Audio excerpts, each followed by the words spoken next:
ಏನ್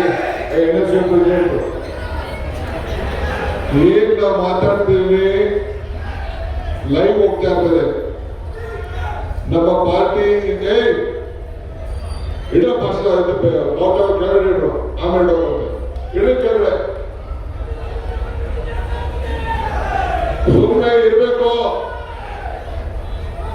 ಲೈವ್ ಹೋಗ್ತಾ ಇರ್ತದೆ, ಶಿಸ್ತಿರ್ಬೇಕು. ಕಾಂಗ್ರೆಸ್ ಪಕ್ಷ ಅಂದ್ರೆ ಶಿಸ್ತಿನ ಪಕ್ಷ.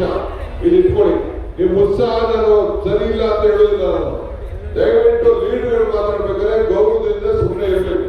ಬೇರೆ ಜನ ಬಂದಿರೋರು ಕೇಳಿಸ್ಕೋಬೇಕಲ್ಲ, ಲೀಡರ್ ಏನ್ ಹೇಳ್ತಾರೆ ಅಂತ. ದಯವಿಟ್ಟು ಎಲ್ಲ ಯುವಕರು ಶಿಸ್ತು ಕರೀರಿ. ಎಲ್ಲರಿಗೂ ನಮಸ್ಕಾರ.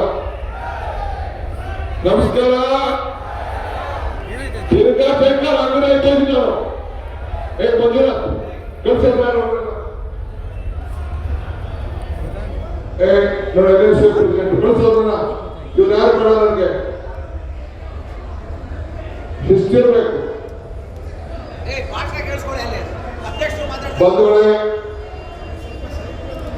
ವೇದಿಕೆ ಇರುವಂತ ಎಲ್ಲ ನಮ್ಮ ನಾಯಕರುಗಳೇ,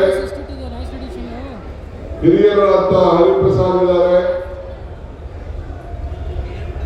ಶ್ರೀನಿವಾಸ್ ಇದ್ದಾರೆ, ನಮ್ಮ ಅಭಿಷೇಕ್ ದತ್ ಇದ್ದಾರೆ, ತಮಿಳುನಾಡು ಮಯೂರ್ ಜಯಕುಮಾರ್ ಇದ್ದಾರೆ, ಎಲ್ಲ ಬಹಳ ಜನ ಶಾಸಕರಿದ್ದಾರೆ. ನಮ್ಮ ಪಕ್ಷದ ಎಲ್ಲ ಪದಾಧಿಕಾರಿಗಳು, ಅಧ್ಯಕ್ಷಗಳು ಎಲ್ಲ ಕೂಡ ತಾವೆಲ್ಲ ಇದ್ದೀರಿ. ಇಂಥ ಕೆಲ್ಗುಳವನ್ನ ಈ ಬಿಜೆಪಿ ಬರ್ತಾ ಇದ್ದಾರೆ. ಆದ್ರಿಂದ ನಾವು ತಮಗೆಲ್ಲ ಹೇಳೋದಿಷ್ಟೇ, ನೀವೆಲ್ಲ ಗಟ್ಟಿಯಾಗಿ ಈ ದೇಶಕ್ಕೋಸ್ಕರ ನಿಂತಿದ್ದೀರಿ. ಮೊನ್ನೆ ಸಾವಿರಾರು ಜನ ನಮ್ಮ ಕರ್ನಾಟಕದಿಂದ ಸುಮಾರು 50,000 1 ಲಕ್ಷ ಖರ್ಚು ಮಾಡಿಕೊಂಡು 4,000-5,000 ಜನ ದೆಹಲಿ ಬಂದು ಈ ದೇಶದ ಗಾಂಧಿ ಕುಟುಂಬವನ್ನು ಉಳಿಸಲಿಕ್ಕೆ, ಕಾಂಗ್ರೆಸ್ ಕುಟುಂಬವನ್ನು ಉಳಿಸಲಿಕ್ಕೆ ಹೋರಾಟವನ್ನು ಮಾಡಿಕೊಂಡು ಬಂದು ಇವತ್ತು ನಾವು ನೀವೆಲ್ಲ ಸೇರಿ ನಮ್ಮ ನೈತಿಕತೆಯಿಂದ ಇನ್ನು ಮುಂದೆ ನಾವೆಲ್ಲ ಹೋರಾಟವನ್ನು ಮುಂದುವರಿಸಬೇಕು. ನಾನು ಮಾಧ್ಯಮ ಸ್ನೇಹಿತರಿದ್ದಾರೆ, ಬಿಜೆಪಿ ಒಂದು ಸವಾಲು ಆಗ್ತಾ ಇದ್ದೀನಿ. ಯಾರಿಗೆ ಬಿಜೆಪಿಯವರಿಗೆ, ಅವರ ಪಕ್ಷದ ಅಧ್ಯಕ್ಷರಿಗೆ, ಅವರ ಶಾಸಕರಿಗೆ ಇನ್ನು ಮುಂದಕ್ಕೆ ಹೋರಾಟ ಮಾಡಬೇಕಾದ್ರೆ ಗಾಂಧಿ ಪ್ರತಿಮೆ ಮುಂದೆ ಕೂತ್ಕೊಂಡು ನೀವು ಹೋರಾಟ ಮಾಡುವಂತ ಹಕ್ಕನ್ನು ನೀವು ಕಳ್ಕೊಂಡಿದ್ದೀರಿ. ಇದನ್ನು ನಾವು ಗಮನಿಸಿಕೊಳ್ಳಬೇಕು. ಇನ್ನು ಮುಂದಕ್ಕೆ ಯಾವ ಕಾರಣಕ್ಕೂ ನೀವು ಗಾಂಧಿ ಪ್ರತಿಮೆ ಮುಂದೆ ಕೂತ್ಕೊಂಡು ಮಾಡಬಾರ್ದು. ಬಡವರಿಗೆ ಕೂಲಿ ಕೊಡುವಂತ ಹೆಸರು, ಕೂಲಿ ಉದ್ಯೋಗ ಕೊಡುವಂತ ಹೆಸರಿಗೆ ಗಾಂಧೀಜಿ ಹೆಸರನ್ನ ಇಟ್ಟಿದ್ದೀರಿ ಅಂತಂದ್ರೆ ಅದನ್ನು ತೆಗೆದಾಗ್ತಾ ಇದ್ದೀರಲ್ಲ, ನೀವು ದೇಶದ ದ್ರೋಹಿಗಳು ಅನ್ನೋದನ್ನು ನೀವು ಮರೆಯಬಾರದು. ಇವತ್ತು ನೀವೆಲ್ಲ ಸೇರಿ ಇವತ್ತು ಗಾಂಧೀಜಿ ಹೆಸರಿನ ಮುಂದೆ ಪ್ರಧಾನಮಂತ್ರಿಗಳು ಹೊರಗಡೆ ದೇಶಕ್ಕೆ ಹೋದ್ರೆ,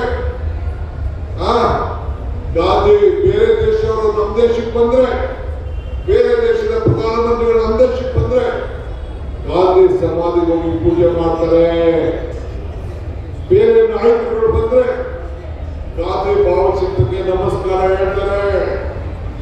ಇವತ್ತು ನೀವು ಅವರು ಬಂದವರ ಹೆಸರನ್ನ ನೀವು ಮುಂದಕ್ಕೆ ತೆಗೆದುಕೊಂಡು ಗಾಂಧೀಜಿಯವರ ಕೊಲೆ ಮಾಡಲಿಕ್ಕೆ ಪ್ರಯತ್ನವನ್ನ ಮಾಡ್ತಾ ಇದ್ದೀರಿ. ಆ ಕೊಲೆಗೆ ನೀವು ಸಾಕ್ಷಿಯಾಗಿದ್ದೀರಿ. ಅವರ ಹೆಸರನ್ನ ತೆಗೆಯಲಿಕ್ಕೆ ತಾವೆಲ್ಲ ಸೇರಿ ಹೊರಟಿದ್ದೀರಿ. ನರೇಗಾ ಯೋಜನೆ ಈ ದೇಶದ ಬಡವರಿಗೆ ಉದ್ಯೋಗ ಕೊಡುವಂತ ಯೋಜನೆ. ಆದ್ರಿಂದ ಈ ನ್ಯಾಷನಲ್ ರಾಡ್ ಕೇಸು ಮತ್ತು ನರೇಗಾ ಹೆಸರನ್ನ ಕಾಪಾಡಲಿಕ್ಕೆ ಇವತ್ತು ಬಿಜೆಪಿಯವರು ಏನು ನಮ್ಮ ಇತಿಹಾಸವನ್ನ ತಿಳಿಸಲಿಕ್ಕೆ ಏನು ಪ್ರಯತ್ನವನ್ನು ಮಾಡ್ತಾ ಇದ್ದೀವಿ, ಅದನ್ನ ನಾವು ಕಾಂಗ್ರೆಸ್ ನಾವು ಬಿಡುವುದಿಲ್ಲ. ಇಂಥ ದೊಡ್ಡ ಪ್ರತಿಭಟನೆಗೆ ತಾವೆಲ್ಲ ಸೇರಿ ಬಂದು ಪಾಲ್ಗೊಂಡಿದ್ದಕ್ಕೆ ನಿಮ್ಮೆಲ್ಲರೂ ಕೂಡ ನನ್ನ ಸಾಷ್ಟಾಂಗ ನಮಸ್ಕಾರಗಳನ್ನು ನಿಮ್ಮೆಲ್ಲರೂ ಕೂಡ ಅಭಿನಂದನೆಗಳು. बोलो भारत माता की, बोलो कांग्रेस पार्टी की जय. संविधान के, महात्मा गांधी जी के, राहुल गांधी जी के, ಗಾಂಧಿಗೆ, ಜೈ ಬಾಬು, ಜೈ ಭೀಮ್, ಜೈ ಸಂವಿಧಾನ್, ಜೈ ಬಾಬು, ಜೈ ಭೀಮ್, ಜೈ ಸಂವಿಧಾನ್. ಹೆಚ್ಚಿನ ವಿಡಿಯೋಗಳಿಗೆ ಪ್ರತಿಧ್ವನಿ ಯೂಟ್ಯೂಬ್ ಚಾನೆಲ್ ಸಬ್ಸ್ಕ್ರೈಬ್ ಮಾಡಿ, ಬೆಲ್ ಐಕಾನ್ ಕ್ಲಿಕ್ ಮಾಡಿ.